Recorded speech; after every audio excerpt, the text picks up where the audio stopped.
జాతీయవాద జర్నలిజానికి అసలైన వేదిక నేషనలిస్ట్ హబ్ ని సబ్స్క్రైబ్ చేసుకోండి. నోటిఫికేషన్స్ కోసం బెల్ ఐకాన్ పై క్లిక్ చేయండి. నమస్కారం.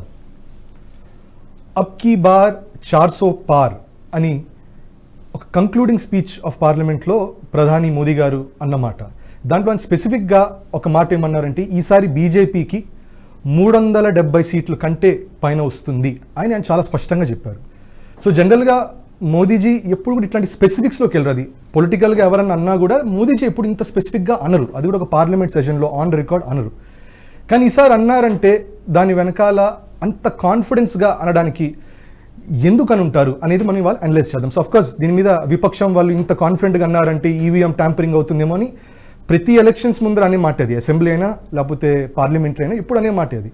కానీ 370 అనే వర్డ్ వెనకాల ఏమై ఉంటుంది, రీజన్ ఏమై ఉంటుంది, లాజిక్ అనేది మనం ఇవాళ అనలైజ్ చేద్దాం. సో ఫస్ట్ పాయింట్ మనం గుర్తుపెట్టుకోవాల్సింది 370 అనేది ఒక విధంగా కశ్మీర్ ఆర్టికల్ 370ని అబ్రోగేషన్ చేయటం అనేది కూడా డెఫినెట్గా దీంట్లో కవర్ అయి ఉంటుంది. కానీ ఆ నంబర్ అనేది అచీవబుల్లా కాదా అనేది డిస్కస్ చేయడానికి ఇవాళ మనతో పవన్ శ్రీ హర్ష గారు, రీసెర్చ్ అనలిస్ట్ ఆఫ్ నేషనలిస్ట్ హబ్తో ఉన్నాం. సో నమస్తే అండి హర్ష గారు. నమస్తే అండి. సో మీరు వినుంటారు, స్పీచ్ వినుంటారు. It was a thunderous speech, brilliantly done. అది ప్రెసిడెంట్ ఇచ్చిన స్పీచ్గా రెస్పాన్స్గా ఫైనల్గా కంక్లూడింగ్ స్పీచ్ లాగా పార్లమెంట్లో ఇచ్చారు. సో ఈ 370+ అనడానికి దాని వెనకాల రేషనల్ ఏంటనేది ఇవాళ డిస్కస్ చేయాలి. సో తెలిసిందే 2019లో మనం కేవలం బీజేపీ మాత్రమే అంటే 303 సీట్లు 2019లో వచ్చింది. 2014లో 282 సీట్లు వచ్చింది. 2009లో 116 సీట్లు వచ్చింది. సో డెఫినెట్గా గ్రో అయింది. కానీ ఇప్పుడు ఈ 303 నుంచి 370 అనంత కాన్ఫిడెంట్గా అన్నారంటే ఎందుకు అని ఉంటారని మీ అభిప్రాయం? ఫస్ట్ థింగ్ అండి, బీజేపీ ఏం చేసినా సరే వాళ్ళ దగ్గర కంప్లీట్ బ్లూ ప్రింట్ ఉంటుంది. మోడీ షా గారి దగ్గర వాళ్ళు ఒక స్ట్రాటజీ వేసుకునే వాళ్ళు మాట్లాడతారు. ఆయన 370+ అన్నారంటే దానికి ఎలా మనం ఈ నెంబర్ టచ్ అవ్వాలి అనేది వాళ్ళ దగ్గర ఒక ప్లాన్ ఉంటుంది.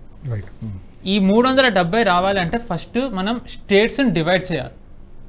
మనం భారతదేశంలో ఉన్న స్టేట్స్ని, యూనియన్ టెరిటరీస్ అంటే ఎంపీ సీట్లు ఉన్న యూనియన్ టెరిటరీస్, వీటన్నిటిని కూడా 4 విభాగాలుగా మనం డివైడ్ చేద్దాం అనాలిసిస్ కోసం. ఫస్ట్ విభాగం ఏంటి అంటే 14-19లో అంటే మోడీ గారి శకం మొదలైన తర్వాత, అంటే 14లో ఆయన ఫస్ట్ టైం ప్రధానమంత్రిగా ఆయన నిలబడ్డారు, 19లో మళ్ళీ కంటిన్యూ చేశారు. ఇప్పుడు ఆయనే కాబట్టి మనం ఓన్లీ దీనికే మనం కన్ఫైన్ అవుదాం. 14-19లో బీజేపీ 99% లేదా 100% స్వీప్ చేసిన రాష్ట్రాలు. అంటే ఫస్ట్ కేటగిరీ అనేది క్లీన్ స్వీప్ స్టేట్స్ ఆర్ ఒక్క సీట్ తక్కువ అంతే. Correct, almost clean sweep. రెండోది ఏంటి అంటే హైయెస్ట్ నెంబర్ ఆఫ్ సీట్స్ రాష్ట్రాల్లో వచ్చింది. రైట్. మూడోది ఏంటి అంటే చాలా గణనీయంగా సీట్లు పెరగడం, అద్భుతమైన ప్రదర్శన. ఫ్రమ్ నోవేర్ 2వ స్థానం 3వ స్థానానికి రీసెంట్ ఎలక్షన్స్ లో 14-19లో. నాలుగోది ఏంటంటే అసలు చాలా టఫ్ స్టేట్స్, అంటే అక్కడ వాళ్ళది అసలు లేదు ఆర్ చాలా తక్కువ వాళ్ళకి ప్రెజెన్స్ ఉన్న స్టేట్స్. అంటే కొంచెం సమరైజ్ చేయడానికి మీరు చెప్పేది 4 కేటగిరీస్లో ఫస్ట్ కేటగిరీ క్లీన్ స్వీప్ జరిగినటువంటి స్టేట్స్, రెండోది వచ్చేసరికి మెజారిటీతో ఉన్న స్టేట్స్, మూడోది కొంచెం ఎమర్జ్ అవుతూ ముందుకెళ్తున్నది, అలాగే 4వది వచ్చేసరికి అది కొంచెం కష్టపడాల్సిన అవసరం ఉన్నటువంటి స్టేట్స్. సో దీంట్లో మీ ఫస్ట్ కేటగిరీలో మీరు దేన్ని పెట్టాలనుకుంటారు? ఫస్ట్ కేటగిరీ ఇందాక అనుకున్నట్టుగా స్వీప్ ఆర్ 99% సీట్లు బీజేపీ గెలిచింది. మనం చూసినట్టయితే 14-19లో బీజేపీ గుజరాత్, రాజస్థాన్, మధ్యప్రదేశ్, ఢిల్లీ, హిమాచల్ ప్రదేశ్, ఉత్తరాఖండ్, హర్యానా, ఛత్తీస్గఢ్ ఈ స్టేట్స్లో 99% ఆర్ 100% సీట్స్ గెలిచింది. రైట్.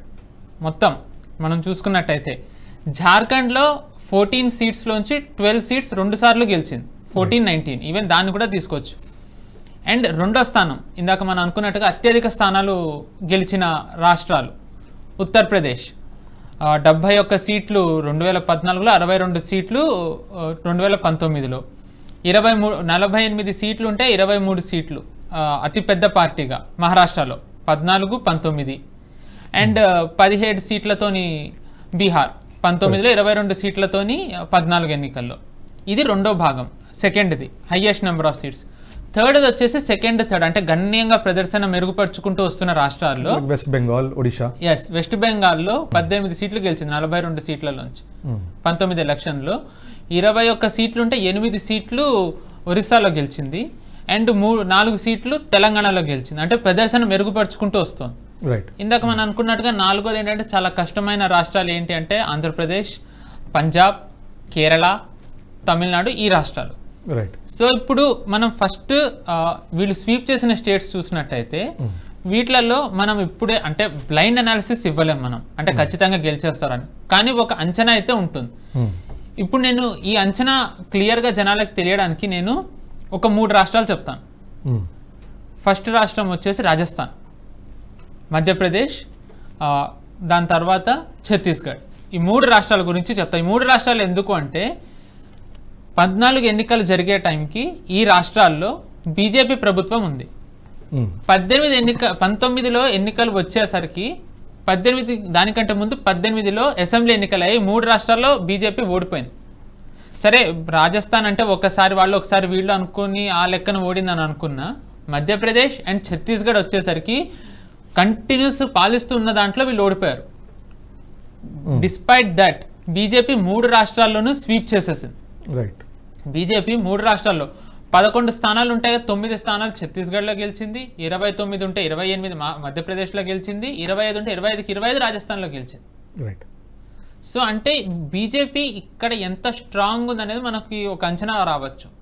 ఓడిపోయినప్పుడే వాళ్ళు ఇన్ని సీట్లు గెలిచారంటే ఇప్పుడు వాళ్ళు చాలా అద్భుతమైన మెజారిటీతో రాష్ట్రాల్లో గెలిచారు. దానిపైన ఇప్పుడు ఈ ఫ్యాక్టర్స్ కూడా వస్తాయి. డెఫినెట్గా రామ్ మందిర్ ఫ్యాక్టర్ వస్తుంది. అట్లాగే ఇప్పుడు ఉత్తరాఖండ్ వాళ్ళు యూనిఫామ్ సివిల్ కోడ్ అనేది పాస్ అయింది, బిల్ పాస్ అయింది. సో ఇట్లాంటివన్నీ కూడా డెఫినెట్ గా ఇంకా యాడ్ ఆన్ చేస్తుంది. ఇప్పుడు at the same time BJP ఇప్పుడు చాలా బలమైన పొజిషన్ లో ఉంటే బీజేపీకి ఆపోజిట్ లో ఉన్న విపక్షం కాంగ్రెస్ కానివ్వండి, కాంగ్రెస్ allies కానివ్వండి, ఇప్పుడు అంత వాళ్ళు చాలా ఇన్ ఏ వీక్ స్టేజ్ లో ఉన్నారు, ఒక కన్ఫ్యూజ్డ్ స్టేట్ లో. కరెక్ట్. సో ఇప్పుడు మనం కనుక ఫస్ట్ ఫేజ్ చూసుకున్నట్టయితే నాకు మనం చెప్పినవి బీజేపీ ఆల్మోస్ట్గా అన్ని సీట్లు మళ్ళీ 19దే పునరావృతం అయ్యే అవకాశం ఉంది. కరెక్ట్. కానీ ఎటొచ్చి బీజేపీకి మనం అనుకున్నట్టుగా 370+ రావాలి అంటే బీజేపీకి అతి పెద్ద ఛాలెంజ్ వచ్చేసి 2వ, 3వ స్థానాలు. అంటే మనం ఏవైతే highest number of seats and 2వది గణనీయంగా ప్రదర్శన మెరుగుపరుచుకుని 2, 3 స్థానాల్లో ఉందో ఈ 2 స్టేట్స్ అంటే స్టేట్స్ ఇన్ ది సెన్స్ ఈ 2 పార్ట్స్ డివిజన్స్ ఏవైతే ఉన్నాయో ఇక్కడ బీజేపీ వేసే వ్యూహాలు చేసే ప్రదర్శన బట్టి వాళ్ళ 370కి రావడానికి ఒక ఛాన్స్ ఉంది. ఇప్పుడు మనం 2, 3 స్థానాలు తీసుకుందాం. అంటే హైయెస్ట్ మెజారిటీ ఉన్నవి, ప్రదర్శన గణనీయంగా మెరుగుపరుచుకున్నవి. ఫస్ట్ హైయెస్ట్ మెజారిటీ ఉన్నవి తీసుకున్నట్టయితే ఉత్తరప్రదేశ్ నుంచి స్టార్ట్ చేద్దాం. 2014లో 71 సీట్లు గెలిచిన బీజేపీ 2019కి వచ్చేసరికి 62 సీట్లు గెలిచింది. అంటే వాళ్ళకి 18 సీట్లు ఆర్ alliesకి విపక్షానికి వెళ్ళాయి. సో బీజేపీ అందుకని ఇక్కడ చాలా క్లియర్ కట్గా బీజేపీ ఒక ప్లాన్ తయారు చేసుకుంది, ఆ ప్లాన్ ప్రకారం వెళ్తుంది. అంటే ఇన్ఫాక్ట్ యూపీ గురించి చెప్పాలంటే 2014 నుంచి 2019లో ఓడిపోయినటువంటి సీట్లు 34. దాంట్లో 24 సీట్లు మనం రఫ్గా చూస్తే 24 సీట్లు జెన్యున్గా బీజేపీ కంటెస్ట్ చేసి ఓడిపోయింది. దాంట్లో ఒక మేజర్ అంటే 9 to 10 సీట్స్ ఉత్తరప్రదేశ్లో Samajwadi party and Bahujan Samaj party వాళ్ళు కలిసి చేయటం వల్ల అది ఓడిపోయింది. ఈసారి అది లేదు, ఎస్పీ బీఎస్పీ మధ్యలో అలయన్స్ లేదు. సో ఆ 10 సీట్స్ కూడా కొంచెం యూపీకి అది బీజేపీ సైడ్ వెళ్ళే ఛాన్స్ ఉండొచ్చు. రైట్. కరెక్ట్. అందుకే ఇందాక అన్నాను బీజేపీ యాక్చువల్లీ వాళ్ళు గెలవడం ఒక్కటే కాదు, వాళ్ళ మెజారిటీ పెంచుకోవడం, అపోజిషన్ని ఎంత వీక్ చేయగలిగితే అంత వీక్ చేయడం మీద వాళ్ళు పనిచేస్తున్నారు. ఇప్పుడు అందుకే బీజేపీ 2014లో అక్కడ ఓపీ రాజ్భర్ అనే ఒక నేత ఉన్నారు, ఆయనతో కలిసి వెళ్ళారు. కానీ 19 ఎన్నికలు వచ్చేసరికి ఆయన బీజేపీ నుంచి బయట అంటే బీజేపీ ఎన్డీఏ కూటమి నుంచి బయటకు వచ్చేసారు. ఆ ప్రభావం 2019లో 2022 ఎలక్షన్స్లో కూడా చూపించింది. సో 2022 ఎలక్షన్స్ అయిన తర్వాత అసెంబ్లీవి మళ్ళీ ఆయన కూటమిలోకి వచ్చేసారు. ఇప్పుడు ఆయన కూటమిలో ఉన్నారు. కరెక్ట్. సో యూపీకి ఇది ఒక యాడ్ ఆన్ ఫ్యాక్టర్. అండ్ ఇంకా 2 ఉన్నాయి యాక్చువల్లీ. ఒక బ్యాక్ ఛానల్ టాక్స్ ఏమవుతున్నాయంటే ఆర్ఎల్డి, అక్కడ ఒక రీజనల్ పార్టీ ఉంది ఆర్ఎల్డి అనే పార్టీ, బీఎస్పీ అనే పార్టీలతోని బ్యాక్ ఛానల్ టాక్స్ అవుతున్నాయి. ఇంకా ఇవి కన్ఫర్మేషన్ కాలేదు. బట్ ఒకవేళ ఇది గనక కన్ఫర్మ్ అయినట్టయితే ఎస్పెషల్లీ ఆర్ఎల్డితోని బీఎస్పీతోని it will be a game changer. ఉత్తి రాష్ట్రానికే కాకుండా నార్థన్ బెల్ట్ మొత్తం కూడా దాని ప్రభావం చూపిస్తుంది. కరెక్ట్. అంటే మీరు అన్నట్టు ఇక్కడ 2 విషయాలు. ఒకటి ఏంటంటే స్ట్రెంథనింగ్ చేయడానికి, తన ఓట్ బేస్ స్ట్రెంథనింగ్ చేయడానికి మనకి రామ్ మందిర్, కాశీ, మథుర, జిఎస్టీ కలెక్షన్స్ పెరగటం, ఎంప్లాయ్మెంట్ పెరగటం, ఇండస్ట్రీస్ రావటం, ఇవన్నీ డెఫినెట్గా పాజిటివ్స్. రెండోది విపక్షాన్ని ఇట్లా విడదీయటంలో, ఇండియా అలయన్స్ని కూడా ఎఫెక్ట్ చేయడంలో. ఫర్ ఎగ్జాంపుల్ ఇనిషియల్గా బీఎస్పీ కలవాల, ఇండియా అలయన్స్తో పాటు జాయిన్ అవ్వాల. అట్లాగే ఇప్పుడు ఎస్పీకి బీఎస్పీ మధ్యలో లింక్ లేదు, మీరు అన్నట్టు ఆర్ఎల్డీ ఇన్వాల్వ్ అవుతుంది. సో ఇవన్నీ ఫ్యాక్టర్స్ డెఫినెట్గా యూపీలో ఇన్ఫ్లుయెన్స్ చేస్తుంది, ఆ కాన్ఫిడెన్స్ అయితే ఉండుంటుంది వాళ్ళకి. సో అట్లాగే if you move on to Maharashtra మీద మనం చూసాం, అది ఇప్పుడు శివసేన, అది ఒరిజినల్గా శివసేన అండ్ ఎన్సీపీ ఈ రెండు స్ట్రాంగ్ పార్టీస్ అక్కడ, కాంగ్రెస్ కాకుండా మామూలుగా. ఇప్పుడు శివసేన 2 ఫ్యాక్షన్స్ ఉన్నాయి, ఎన్సీపీ 2 ఫ్యాక్షన్స్ ఉన్నాయి, దాంట్లో ఒక్కొక్క ఫ్యాక్షన్ మళ్ళీ బీజేపీని సపోర్ట్ చేస్తుంది. సో మహారాష్ట్ర మీద మీరేమంటారు, మీ అభిప్రాయం ఏంటి? మహారాష్ట్రలో 48 సీట్స్ ఉన్నాయండి. రైట్. బీజేపీ 2014లో 24 సీట్లలో పోటీ చేసింది, 2019లో 25 సీట్లలో పోటీ చేసింది. అంటే అటు ఇటుగా చూసుకుంటే 50% సీట్లలో మాత్రమే బీజేపీ పోటీ చేసింది. దాంట్లో బీజేపీ 23 సీట్లు 23 సీట్లు గెలిచింది, అంటే 14-19లో. కానీ ఈసారి వచ్చేసరికి 2024 లోక్సభ ఎలక్షన్స్కి వచ్చేసరికి బీజేపీ 25 స్థానాల కంటే ఎక్కువ స్థానాల్లో పోటీ చేస్తుంది. కారణం ఏంటి అంటే శివసేన అనే పార్టీ ఇదివరకట అంత బలం లేదు దానికి, ఇప్పుడు విడిపోయింది. సో ఆబ్వియస్లీ శివసేన వాళ్ళు అన్ని సీట్లు అడగలేరు. At the same time NCP కూడా విడిపోయింది, చీలిపోయింది పార్టీ. కాబట్టి ఇప్పుడు ఈ 2 పార్టీలు కూడా, ఎన్సీపీ అనేది ఇది వరకు కాంగ్రెస్తో ఉంది, అది వేరే సంగతి. కానీ ఇప్పుడు ఇద్దరు కూడా బీజేపీతో ఉన్నారు. సింపుల్గా చెప్పాలంటే బీజేపీ ఇది వరకు ఇచ్చినన్ని సీట్లు వీళ్ళకి ఖచ్చితంగా ఇవ్వదు. దీని ద్వారా ఏమవుతుందంటే బీజేపీ 48 సీట్లున్న మహారాష్ట్ర దేశంలో అత్యధిక ఎంపీ స్థానాలు ఉన్న దాంట్లో 2వ స్థానంలో ఉంది, ఆఫ్టర్ ఉత్తరప్రదేశ్ 80 సీట్లలో. 48 సీట్లలో బీజేపీ ఎన్ని ఎక్కువ సీట్లలో పోటీ చేసి ఎంత ఎక్కువ సీట్లు గెలవగలిగితే 370 చేరుకోవడానికి అదంతా సహాయపడుతుంది. అంటే 2019లో 436 సీట్లు మాత్రమే కంటెస్ట్ చేసింది, మిగతావి ఎల్ఐస్కి వదిలేసింది. సో దాంట్లో ఆఫ్కోర్స్ 133 సీట్లు అది విన్ అవ్వలేదు, అది విడిగా మనం డిస్కస్ చేద్దాం. సో ఇప్పుడు 436 సీట్లు మీదుగా ఇప్పుడు ఇంకా కొన్ని ఫ్రెష్ సీట్స్లో కంటెస్ట్ చేయడం జరుగుతుంది. అంటే అరౌండ్ 450+ సీట్, 450 కంటే ఎక్కువ ఈసారి కంటెస్ట్ చేసే ఛాన్స్ ఉంటుంది బీజేపీ. సో ఇట్లా మనం let's move on to the next state which is Karnataka అనుకుందాం. ఫర్ ఎగ్జాంపుల్ కర్ణాటకలో ఆల్మోస్ట్ ది రీజనబుల్ మెజారిటీ ఉంటుంది, కానీ మీరు అది క్లీన్ స్వీప్ స్టేట్స్ అనడానికి లేదు. అది కర్ణాటక అనేది కూడా ఒక మెజారిటీ స్టేటే. సో దాంట్లో కానీ రీసెంట్గా అసెంబ్లీ ఎలక్షన్స్లో కర్ణాటక కాంగ్రెస్ హ్యాండ్కి వెళ్ళింది. సో దానివల్ల ఏమైనా ప్రభావం ఉంటుందా మీ అభిప్రాయంలో? కర్ణాటక అనేది యాక్చువల్లీ సెకండ్, ఇందాక ఏదైతే అన్నామో హైయెస్ట్ మెజారిటీ ఉన్న సీట్స్లో కర్ణాటకని తీసుకోవాలండి మనం. ఇందాక మీరు ఇప్పుడు అడిగిన క్వశ్చన్కి ఆన్సర్ ఏంటంటే నేను అన్నది రాజస్థాన్, ఛత్తీస్గఢ్, మధ్యప్రదేశ్దే ఒక ఉదాహరణగా తీసుకోవచ్చు. 2018లో బీజేపీ గవర్నమెంట్ ఫామ్ చేయలేదు కర్ణాటకలో, కానీ 2018 ఎలక్షన్స్కి వచ్చేసరికి గతంలో 2014లో వచ్చిన దానికంటే కూడా 19లో ఎక్కువ స్థానాలు వచ్చాయి. సిమిలర్ రాజస్థాన్ స్టోరీ కూడా అంతే. రాజస్థాన్ స్వీప్ మొత్తం, రాజస్థాన్ అసెంబ్లీ ఓడిపోయింది, అసెంబ్లీ ఓడింది. రైట్, రాజస్థాన్లో అసెంబ్లీ ఓడింది, బట్ 25 సీట్స్ అలాగే వచ్చాయి. కానీ ఇక్కడ 14లో 17 సీట్లు వస్తే 19కి వచ్చేసరికి 25 సీట్లు, అంటే 8 సీట్లు ఎక్కువ వచ్చాయి. కరెక్ట్. ఈసారి బీజేపీ అక్కడ ఏంటంటే బీజేపీ అక్కడున్న లోకల్ పార్టీ జేడీఎస్తోని టైఅప్ అయింది. రైట్, జేడీఎస్తో టైఅప్ అయింది. ఇక్కడ క్యాస్ట్ ఈక్వేషన్స్ అక్కడ చాలా ఇంపార్టెంట్ అవుతాయండి. కరెక్ట్. 2023 అసెంబ్లీ ఎలక్షన్స్లో యడ్యూరప్ప గారిని తీయడంతో లింగాయత్తులు చాలా కోపంగా బీజేపీతో ఉన్నారు ఆ టైంలో. ఎట్ ది సేమ్ టైం ఒక్కలిగాస్ కూడా బీజేపీకి అనుకున్నంత దాంట్లో బీజేపీకి వేయలేదు, జేడీఎస్కి వేయలేదు. సో బీజేపీ అది గమనించే పార్టీ ప్రెసిడెంట్గా, ఫ్లోర్ లీడర్గా లింగాయత్ని ఒక్కలిగాస్ని చేసింది. అంటే అక్కడ వాళ్ళని ఒక విధంగా సంతృప్తిపరిచింది. జేడీఎస్ని తీసుకోవడంతో ఒక్కలిగాస్ కూడా భారీగా ఓట్లు కన్సాలిడేషన్ అయ్యే ఒక అవకాశం ఉందని అనుకుంటున్నారు. సో ఈసారి 28 సీట్లున్న కర్ణాటకలో ఎన్డీఏ కూటమి 25+ వస్తుందనే ఒక అంచనా అయితే ఉంది. అలాగే సిమిలర్గా మనం బీహార్ చూసినా కూడా actually Bihar is a big blow అపోజిషన్కి, ఎందుకంటే అక్కడ వాళ్ళు ఇండియా అలయన్స్లో ఒక మెంబర్ నితీష్ కుమార్ వాళ్ళ పార్టీ, ఆయన అలయన్స్ నుంచి బయటికి రావడమే కాకుండా గవర్నమెంట్ అనేది కూడా ఆయన కొంచెం డిజాల్వ్ చేసే ఈ ప్రయత్నాలు జరిగాయి. సో డెఫినెట్గా బీహార్ కూడా ఇప్పుడు మళ్ళీ Nitish Kumar has joint NDA. So ఇక్కడ మళ్ళీ బీజేపీతో గెయిన్స్ ఉంటాయి డెఫినెట్గా బీహార్లో కూడా. So now if you move on, మీరు అన్న 3వ కేటగిరీ మూవ్ ఆన్ అయితే, ఎమర్జింగ్ స్టేట్స్ మూవ్ ఆన్ అయితే వెస్ట్ బెంగాల్, ఒడిషా ఇవి చూస్తే, సో అఫ్కోర్స్ అవి కొంచెం డిఫికల్ట్గా ఉన్నా కూడా కానీ మనకి ఓట్ షేర్ పెరుగుతున్నట్టు డెఫినెట్గా కనబడుతున్నది. అలాగే పర్ఫార్మెన్స్ అసెంబ్లీ ఎలక్షన్స్ కూడా కొంచెం ఇంప్రూవ్మెంట్ కనబడింది. సో వెస్ట్ బెంగాల్ మీరేమంటారు, ఒడిషా మీద ఏమంటారు? ఒరిస్సాలో అయితే మీరు ఇందాక అన్నట్టుగా బీజేపీ 14 నుంచి 19, ఒరిస్సా కానివ్వండి, తెలంగాణ కానివ్వండి, లేకపోతే వెస్ట్ బెంగాల్ కానివ్వండి, 14 నుంచి చూసుకుంటే గణనీయంగా పెరిగింది. ఇప్పుడు 19 నుంచి 24కు కూడా గణనీయంగా వీళ్ళు సీట్ల సంఖ్య పెంచుకోవాలనే ప్రయత్నాల్లోనే ఉన్నారు. ఉదాహరణకు మనం వెస్ట్ బెంగాల్ తీసుకున్నట్టయితే 42 సీట్లు వెస్ట్ బెంగాల్లో. అదేంటి 3వ అత్యధిక స్థానాలు ఉన్న రాష్ట్రం అది మధ్య ఉత్తరప్రదేశ్ అండ్ మహారాష్ట్ర తర్వాత. రైట్. బీజేపీ పెట్టుకున్న టార్గెట్ 35. అమిత్ షా గారు కూడా అన్నారు 35 సీట్ల టార్గెట్ అని. సో బీజేపీ 18 సీట్లు గెలిచింది, 35 సీట్లు అంటే 17 సీట్లు. ఈ 17 సీట్లకి బీజేపీ ఆల్రెడీ ఒక స్టెప్ బై స్టెప్ అక్కడ వాళ్ళు వేసే మూవ్స్ వాళ్ళు వేస్తూనే ఉన్నారు. మమతా బెనర్జీ 22 తర్వాత ఎంత అగ్రెసివ్ అయిందో ఇప్పుడు మమతా బెనర్జీ అంత స్ట్రాంగ్ లేదు. లీడర్స్ అరెస్ట్ అవ్వడం కానివ్వండి, లేకపోతే అక్కడ కరప్షన్ యాంగిల్ బాగా రావడం కానివ్వండి, యాంటీ ఇన్కంబెన్సీ రావడం. ఎట్ ది సేమ్ టైం వీళ్ళు సిఏఏ ఇంప్లిమెంట్ చేస్తామన్నారు.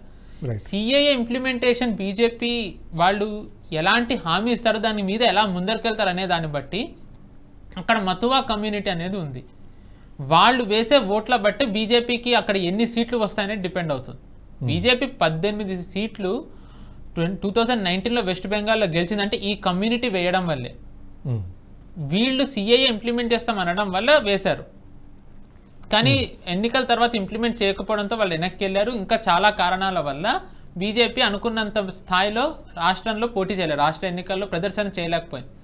వాళ్ళు అది నేర్చుకునే ఈసారి అంటే దాన్ని ఒక పరిగణలోకి తీసుకుని మళ్ళీ సిఏఏ తెచ్చారు. మీరు కనుక చూసినట్టయితే అమిత్ షా గారు కూడా అక్కడ కలకత్తా నుంచి అన్నారు సిఏఏ ఇంప్లిమెంట్ చేసి తీరుతామని. Correct. Mamata Banerjee CAA implementation నేను అవ్వనివ్వని అంటాను. రైట్. సో ఈ సిఏఏ అనేది లేకపోతే ఒక ఇంపార్టెంట్ ఫ్యాక్టర్ అవుతుంది. వీళ్ళు కరప్షన్ యాంగిల్ తీసుకెళ్తున్నారని మమతా బెనర్జీ నాకు స్టేట్కి సరిగ్గా ఫండ్స్ ఇవ్వటం లేదు అనేది, అంటే లోకల్ వర్సెస్ సెంటర్ మళ్ళీ తీసుకొస్తాం. కరెక్ట్. ఇన్ఫ్యాక్ట్ మనం to add on to that ఇక్కడ మళ్ళా మనం అనుకున్నట్టే విపక్షాన్ని కొంచెం అటాక్ అంటే దాన్ని ఎఫెక్ట్ చేసేది ఒకటి ఏంటంటే మమతా బెనర్జీ కూడా మళ్ళీ ఇండియా అలయన్స్ నుంచి బయటకు వచ్చేసినట్టు ఆల్మోస్ట్ అయిపోయింది. భారత్ జోడో యాత్ర జరుగుతుండగా కూడా ఆమె నన్ను అడగకుండా చేశారు ఇక్కడ అని చెప్పి ఆమె కొంచెం కోపగిస్తూ మాట్లాడి పర్మిషన్ ఇవ్వనని చెప్పి జరిగింది. ఇది కూడా డెఫినెట్గా ఒక బ్లో ఉంటుంది. సో ఇదే మనం ఇట్లాగే ఈ అనాలిసిస్లోనే మనం తెలంగాణ ఆంధ్ర కూడా చూద్దాం. దాంట్లో అఫ్కోర్స్ తెలంగాణ అనేది మనం మీరు చెప్పిన ఎమర్జింగ్ స్టేట్ కేటగిరీలోనే పెట్టాలి. ఆంధ్ర అనేది కొంచెం ఇంకా కష్టపడాలి. ఎందుకంటే ఆంధ్ర, తమిళనాడు ఇవన్నీ కూడా అలయన్స్ పార్ట్నర్స్ ద్వారా ఇండియా లాగానే బీజేపీ కంటెస్ట్ చేసింది, కానీ సింగులర్గా వెళ్ళడం అనేది ఎక్కువ జరగల. సో ఇప్పుడు తెలంగాణలో మనకి యాజ్ ఆఫ్ నో మూడు ఉన్నాయి ఎంపీ సీట్స్ బీజేపీకి. సో ఈసారి ఇది మారటం వల్ల ఇప్పుడు ఇక్కడ గవర్నమెంట్ మారిపోయింది. ఇక్కడ బీఆర్ఎస్ నుంచి మనకి ఇక్కడ కాంగ్రెస్ గవర్నమెంట్ వచ్చింది. సో దీనివల్ల మనకి ఇంప్రూవ్మెంట్ కనబడుతుందా? Okay, there are 4 seats in Telangana. Okay, so ఇది ఎటువంటి ఇంపాక్ట్ ఉంటుంది ఈసారి? తెలంగాణలో మనం కనుక చూసుకున్నట్టయితే 2023 స్టేట్ ఎలక్షన్స్ జరిగినప్పుడు బీజేపీకి ఓట్ షేర్ చాలా పెరిగింది. రైట్. అండ్ మోడీ గారి సభలకి కానివ్వండి, లేకపోతే ఆయన ఏదైతే క్యాంపెయినింగ్ చేశారో దాని ప్రభావం చాలా కనబడింది మనకి ఎన్నికల్లో. రైట్. స్టేట్ ఎలక్షన్స్లోనే ఆయనది అంత కనబడిందంటే ఎంపీ ఎలక్షన్స్ వచ్చేసరికి ఆయనది ఎలా ఉంటుంది అనేది మనం ఒక అంచనా వేసుకోవచ్చు. నెంబర్ 1. నెంబర్ 2 వచ్చేసరికి బీఆర్ఎస్ అనే పార్టీ చాలా వీక్ అయిపోయింది. రైట్. మనం చూసుకున్నట్టయితే మామూలుగా కేసీఆర్ అనే ఆయన బీఆర్ఎస్కి ఒక ఆక్సిజన్. కరెక్ట్. ఎన్నికలు అయిపోయిన తర్వాత బీఆర్ఎస్ ఓడిపోయిన తర్వాత కేసీఆర్ గారు అంత యాక్టివ్ లేరు. రైట్. ఇప్పుడు ఆయన యాక్టివ్ అయినా ఆయన ఎంత చూపించగలుగుతారు అనేది ఒక question mark. Right. So in a way ఇది కాంగ్రెస్ వర్సెస్ బీజేపీ అవుతుంది. కరెక్ట్. అండ్ ఎప్పుడైనా కాంగ్రెస్ వర్సెస్ బీజేపీ అయినట్టయితే బీజేపీకి ఎప్పుడు ఒక అడ్వాంటేజ్ పొజిషన్ ఉంటుంది, అప్పర్ హ్యాండ్ ఉంటుంది. ఇక్కడ ఎంత అప్పర్ హ్యాండ్ ఉంటుంది అనేది మనం ఒకటి చూడాలి. బీజేపీ 10 స్థానాలను పెట్టుకుంది, 4 నుంచి 10కి వెళ్ళాలి అంటే 6 చోట్ల. దీన్ని బట్టి బీజేపీ వాళ్ళు ఎలాగా అంటే వాళ్ళు మనం చూసినట్టయితే కనుక 8 సీట్స్ రావడం అనేది యాక్చువల్లీ మంచి ఇంప్రూవ్మెంటే. 1 నుంచి 8.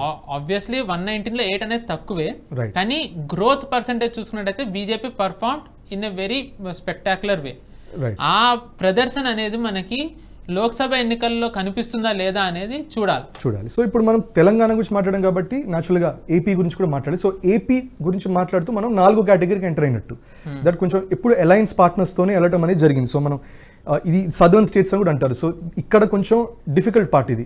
అందుకనే కొంతమంది అంటే నార్త్ సౌత్ డివైడ్ అని చేయటం, నార్త్ ఇండియా వేరు సౌత్ ఇండియా వేరు, అది హిందీ బెల్ట్ బీజేపీ ఇవన్నీ అంటుంటారు. సో కానీ ఇన్నాళ్ళు అలయన్స్ పార్ట్నర్స్తోనే వెళ్తుంది బీజేపీ అక్కడ. సో ఏపీలో ఈసారి మోస్ట్ లైక్లీ మేబీ టీడీపీతో అలయన్స్ అనేది ఉండొచ్చేమో.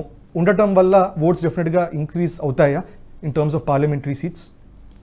అంటే ఇప్పుడు మామూలుగా చూసుకున్నట్టయితే 2014లో బీజేపీ, టీడీపీ, జనసేన అలయన్స్ కలిపి వెళ్ళాయి. రైట్. అప్పుడు చంద్రబాబు నాయుడు గారు ఏం చేశారు, మనకి నిధులు కావాలంటే అప్పుడే రాష్ట్రం విడిపోయింది, చాలా కష్టాల్లో ఉంది, మనకి ఆ కేంద్రం ఆర్థిక సాయం చేయాలి అనేది ఒకటి నెరేటివ్ బాగా స్ట్రాంగ్ ఉండడంతో సెంటర్లో రాబోయేది బీజేపీనే కాబట్టి ఒకటే గవర్నమెంట్ అంటే అలయన్స్తో ఉన్నది కనుక ఉన్నట్టయితే మనకి బాగా వస్తుంది అనేది అప్పుడు బాగా స్ప్రెడ్ చేయడంతో బీజేపీ కూడా పోటీ చేసిన సీట్లు ఎంపీవి గెలిచింది అండ్ టీడీపీ కూడా ఇక్కడ అధికారంలోకి వచ్చింది. మనకి దాని తర్వాత తెలిసిందే ఇద్దరు విడిపోయారు, 2 పార్టీలు నష్టపోయాయి. ఇప్పుడు 24 ఎన్నికలకు వచ్చేసరికి వీళ్ళందరూ మళ్ళీ ఒక అలయన్స్ ఫామ్ చేసుకుంటున్నారు. టాక్స్ ఇంకా అవుతున్నాయి ఇంకా. కానీ ఇక్కడ ఇప్పుడు మనం ఒకటి చూడాల్సింది ఏంటి అంటే బీజేపీ 14లో వీక్ పొజిషన్లో ఉంది టీడీపీ కంటే. కానీ ఇప్పుడు బీజేపీ ఒక కమాండింగ్ పొజిషన్లో ఉంది. దీనికి ఒక ఉదాహరణ ఏంటి అంటే 2014లో చర్చలు హైదరాబాద్లో జరిగాయి ప్రధానంగా, అంటే టీడీపీ బేస్ ఉన్న చోట. కానీ ఇప్పుడు చంద్రబాబు నాయుడు గారు ఢిల్లీ వెళ్ళారు, అంటే బీజేపీకి బలమున్న బీజేపీ హెడ్ క్వార్టర్స్ సెంటర్లో. అంటే ఇక్కడ ఇప్పుడు ఎవరు కమాండింగ్ పొజిషన్లో ఉన్నారు అనేది మనకు అర్థమవుతుంది. మోస్ట్లీ అమిత్ షా గారు ఇంకా చంద్రబాబు నాయుడు గారు ప్రెస్ మీట్ పెట్టచ్చు అని అంటున్నారు, ఇంకా ఇవన్నీ ఊహాగానాలే. సో బీజేపీ ఇది వరకటంత కాకపోయినా అంటే సీట్ల విషయంలో ఎంత ప్రదర్శన చేస్తుంది అనేది ఇంకా మనం ఒక అంచనాకు రాలేం. ఎందుకు అంటే ఇంకా క్యాంపెయినింగ్ మొదలవ్వాలి, బీజేపీకి ఎక్కడ సీట్లు వస్తాయో తెలియదు, అసలు ఫస్ట్ ఆఫ్ ఆల్ అలయన్స్ ఇంకా అవుతుందా లేదా తెలియదు. బట్ అలయన్స్ బేస్ మీదే బీజేపీకి సీట్లు వచ్చేది డిపెండ్ అయి ఉంటుంది అనేది మాత్రం షూర్ షాట్. యాక్చువల్లీ దక్షిణంలో చూస్తే తెలంగాణ, ఆంధ్ర, తమిళనాడు, కర్ణాటకని కొంచెం విడిగా పెడదాము, కేరళ, సో ఇవి కలుపుకుంటే 102 సీట్ల దాకా ఉన్నాయి కర్ణాటక కాకుండా దక్షిణ భారతంలో. సో ఈ 102 సీట్లలో కూడా మనం మళ్ళీ బీజేపీ 2019లో ఓడిపోయినది 133 సీట్లు ఓడిపోయింది. దాంట్లో సగం పైన సీట్లు ఇవే దక్షిణ భారత్ నుంచి వచ్చింది. ఆ సగంలో కూడా 72 సీట్లు సెకండ్ ర్యాంక్లో వచ్చింది. ఆ 72 సీట్లో కూడా మళ్ళీ 5% డిఫరెన్స్. 5% అంటే అర్థం చేసుకోవాలంటే మనకి లెట్సే ఒక 1,00,000 ఓట్లు ఉంటే 1,00,000 ఓట్లో రఫ్లీ ఒక 5,000 కంటే తక్కువతో ఓడిపోయినటువంటి సీట్లు అట్లా మనకి 72 ఉన్నాయి. సో ఇక్కడ డెఫినెట్గా ఇక్కడ వర్క్ చేసుకుంటే, ఎందుకంటే 5% difference is not much, so అక్కడ వర్క్ చేసుకుంటే అక్కడ గెయిన్స్ అయ్యే ఛాన్స్ ఉంటుంది. కానీ అఫ్కోర్స్ ఇది మన సౌత్, ఇది దక్షిణంలో చేయగలరా లేదా అనేది దట్స్ అనదర్ క్వశ్చన్. సో ఇప్పుడు తమిళనాడు మనం చూస్తే ఇన్నాళ్ళు ఎప్పుడు కూడా అంటే లాస్ట్ 2018 కంటెస్ట్ చేసినా కూడా ఎక్కువ సీట్స్లో కంటెస్ట్ చేయాల బీజేపీ. మా అయితే 5 సీట్స్ అవుట్ ఆఫ్ తమిళనాడు ఎంత ఉంటుందండి, 39 సీట్స్ ఉంటాయి. దాంట్లో ఒక 5 సీట్స్ మాత్రమే కంటెస్ట్ చేసింది. కానీ ఈసారి ఏడీఎంకేతో పాటు అలయన్స్లో లేదు బీజేపీ తనకు తాను వెళ్తున్నది. అన్నమలైన్ కొంచెం స్పేర్ హెడ్ చేస్తున్నారు. రీసెంట్గా ఇవాళ వచ్చిన న్యూస్ వేరే పార్టీస్ ఏడీఎంకి అక్కడి నుంచి కూడా కొంచెం స్టాల్ వర్డ్స్ని లాగారు, బీజేపీలోకి జాయిన్ అవుతున్నారు. సో దీనివల్ల తమిళనాడులో ఏమన్నా ఇంక్రీజ్ అయ్యే ఛాన్స్ ఉండొచ్చా, లేకపోతే అట్లా అనలైజ్ చేసుకుని ఉంటారా బీజేపీ వాళ్ళు? ఫస్ట్ థింగ్ తమిళనాడు వచ్చేసి కంప్లీట్లీ డిఫరెంట్ బాల్ గేమ్ అండి బీజేపీకి. వాళ్ళు ఇది తమిళనాడులో వాళ్ళు చాలా డిఫరెంట్ స్ట్రాటజీతోనే వెళ్ళాలి. ఇన్ఫాక్ట్ బీజేపీ అలాగే వెళ్తుంది ఇప్పుడు. అన్నామలై ఆయనని చాలా ఒక అంటే రాజకీయ అనుభవం లేని ఆయనని ఒక ఫార్మర్ ఐఏఎస్ని తీసుకొచ్చి అధ్యక్షుడిని చేయడం, ఆయన చాలా అగ్రెసివ్ క్యాంపెయినింగ్ చేయడం, ఆయన పాదయాత్రలకి జనాల నుంచి మంచి స్పందన రావడం, ఈ ఇంపాక్టే ఇన్వే ఏఐఏడిఎంకే నుంచి అలయన్స్ బ్రేక్ అవ్వడానికి కారణమైంది. ఏఐఏడిఎంకే యాక్చువల్లీ దానికి నచ్చలేదు అన్నామలై ఆయన ఇంత అగ్రెసివ్ అవ్వడం, బీజేపీ ఎదుగుతూ ఉండడం. రైట్. సో అలయన్స్ బ్రేక్ అయింది. సో అందరు ఏమనుకున్నారంటే బీజేపీ సోలోగానే వెళ్తుందని అనుకున్నారు. కానీ బీజేపీ అక్కడ ఉన్న రీజనల్ పార్టీస్ ఇంకా చిన్న చిన్నవి, ఇప్పుడు విజయకాంత్ గారి పార్టీ కానివ్వండి, దినకరన్ గారి పార్టీ కానివ్వండి, ఇలాంటి వాళ్ళతో కలిపి ఒక alliance form, third front form చేయాలని అనుకుంటుంది. రైట్. ఈ అనుకుంటున్న సమయంలోనే ఒక టాక్ ఏమొచ్చిందంటే అమిత్ షా గారు ఒక ఇంటర్వ్యూలో అన్నారు ఇటీవల, ఏఐఏడిఎంకేకి తలుపులు ఏమీ మూసుకోలేదు. సో మేబీ టాక్స్ అవుతూ ఉండుండొచ్చు. బీజేపీకి వచ్చేసరికి ఏంటంటేనండి వాళ్ళు ఒక్క సీట్ని కూడా వాళ్ళు వదులుకోరు. ఒక్క సీట్ ఉన్న రాష్ట్రమే లేకపోతే ఒక్క సీట్ అని. దానికి ఉదాహరణ ఏంటంటే మనం దక్షిణాదినే తీసుకోవాలి, పుదుచ్చేరికి ఒక్క సీట్ బీజేపీ ఇప్పటివరకు పోటీ చేయలేదు. ఇప్పుడు అలయన్స్ స్థానం హెల్ప్తోని బీజేపీ అక్కడ సొంతంగా దిగుతోంది. అంటే బీజేపీ ఇప్పటివరకు మద్దతు ఇచ్చింది, కానీ ఈసారి బీజేపీనే దిగుతోంది. అంటే దక్షిణాదిన వాళ్ళ ప్రభావం చూపియాలి అనే ఎంత పట్టుదలతో ఉన్నారో మనకు పుదుచ్చేరి అనే ఒక్క స్థానం మనం ఉదాహరణగా తీసుకోవచ్చు. సో మరి ఏఐఏడిఎంకేతో అలయన్స్ ఫామ్ అవుతుందా, అయితే ఎలా ఉంటుంది, ఒకవేళ ఫామ్ అవ్వకపోతే థర్డ్ ఫ్రంట్ పరిస్థితి ఏంటి, థర్డ్ ఫ్రంట్లో వీళ్ళకి ఎన్ని స్థానాలు పోటీ చేస్తారు, ఎన్ని స్థానాలు వస్తాయి అనేది ఏఐఏడిఎంకేతో టాక్స్ బట్టి డిపెండ్ అయి ఉంటుంది. రైట్. సో ఇన్ ఎసెన్స్ మనం చెప్పాలంటే ఇప్పుడు 4 కేటగిరీస్లో 370 సీట్లు వస్తుంది బీజేపీ అని ఖచ్చితంగా చెప్పినందుకు దానికి మేబీ మనం అనుకున్న అనాలిసిస్ బట్టి ఏంటంటే ఫస్ట్ కేటగిరీ క్లీన్ స్వీప్ స్టేట్స్ని క్లీన్ స్వీప్గానే రీటైన్ చేసుకుంటారండి. మెజారిటీ అంటే అబ్సల్యూట్గా 100% వచ్చిన స్టేట్స్ని అట్లాగే ఉంటుంది అనేది ఒక ఎస్టిమేషన్ ఉంటుంది. అలాగే మెజారిటీ ఉన్న స్టేట్స్లో మెజారిటీ నుంచి అవి కూడా కొంచెం క్లీన్ స్వీప్లోకి మార్చే ప్రయత్నాలు ఉండొచ్చు. అలాగే ఎమర్జెంట్ అయ్యే స్టేట్స్ వెస్ట్ బెంగాల్, ఒడిషా, తెలంగాణ ఇక్కడంతా ఇంకా గ్రోత్ ఉంటుంది అని అనలైజ్ చేసి ఉండొచ్చు. అలాగే దక్షిణంలో ఏపీ, తమిళనాడు ఇక్కడంతా కొంచెం ఇంక్రీజ్ అవుతుంది, అలైన్స్ పార్ట్నర్స్ కాకుండా బీజేపీకి వస్తుందని ఆ అనాలిసిస్తో మేబీ 370 నిజంగానే సాధ్యం అవుతుందేమో. అలాగే ఎన్డీఏ 400 పార్ అన్నారు, 400 దాటుతుంది అన్నారు, అది జరగచ్చేమో. సో ఇదంతా మనం అబ్జర్వ్ చేయాలి. So any concluding thoughts from your side? Concluding thoughts అంటే ఒక్కటేనండి, బీజేపీ వాళ్ళు ఇందాక మనం స్టార్టింగ్ అనుకున్నట్టే 370+ అంటే దే ఆర్ వెరీ, వాళ్ళ దగ్గర ఒక ప్లాన్ అయితే ఉంది, వాళ్ళ ప్లాన్ ఇంప్లిమెంట్ చేసుకుంటూ వెళ్తున్నారు. వాళ్ళు గెలవడం మాత్రమే కాదు, అపోజిషన్ అనేది చాలా వీక్ అయిపోవాలి. ఇప్పుడు మనం ఈ రోజు చూసుకున్నట్టయితే ఎన్డీఏ అనేది ఎంత స్ట్రాంగ్ పొజిషన్లో ఉందో, ఐఎన్డీఏ కూటమి ఎంత వీక్గా ఉందో మనం కనబడుతోంది. కూటమి వీక్ ఉండడమే కాకుండా కూటమి నుంచి బయటకు వచ్చేస్తున్నారు. థర్డ్ ఫ్రంట్ ఆప్షన్ కూడా లేదు. ఇప్పుడు మాయావతి గారు గనక ఎన్డీఏ అలయన్స్లోకి వస్తే థర్డ్ ఫ్రంట్ ఛాన్స్ కూడా ఉండదు, అంత బలమైన పార్టీలు లేవు.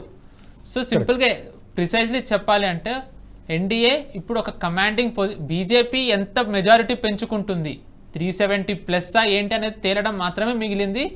ఐఎన్డీఏ నుంచి కాంగ్రెస్ మోడీ గారు అన్నట్టు 40 అన్న టచ్ అవుతుందా లేదా, అంతే, అది చూడాలి. గ్రేట్. సో థ్యాంక్ యూ అండి హర్ష గారు. సో ఇవాళ డిస్కషన్ మీరు విన్నారు. అండ్ మోదీజీ అన్నది 370+ ఫర్ బీజేపీ, 400+ ఫర్ ఎన్డీఏ అన్నారు. అలాగే విపక్షం వాళ్ళు కూడా మనం ఇట్లాంటి స్ట్రాటజీలు చేస్తే 300 కిందకి మనం రీటైన్ చేయొచ్చు, లేకపోతే 272 సీట్ల కంటే తక్కువ మెయింటైన్ చేసి ఇట్లాగే మాట్లాడుతున్నారు. కానీ ముందు ఏం జరుగుతుందో మనం చూద్దాం. సో మళ్ళీ కలుసుకుందాం వచ్చే డిస్కషన్లో. నమస్తే. ఈ వీడియో మీకు నచ్చినట్టయితే లైక్ చేయండి, 10 మందికి షేర్ చేయండి. అలాగే కామెంట్ల రూపంలో మీ అభిప్రాయాలను మాతో పంచుకోండి. Nationalist hub group of channels ను సబ్స్క్రైబ్ చేసుకుని తెలుగునాట జాతీయవాద జర్నలిజాన్ని ప్రోత్సహించండి. ఈ వీడియో కింద ఉన్న బెల్ ఐకాన్ పై క్లిక్ చేయడం మర్చిపోవద్దు.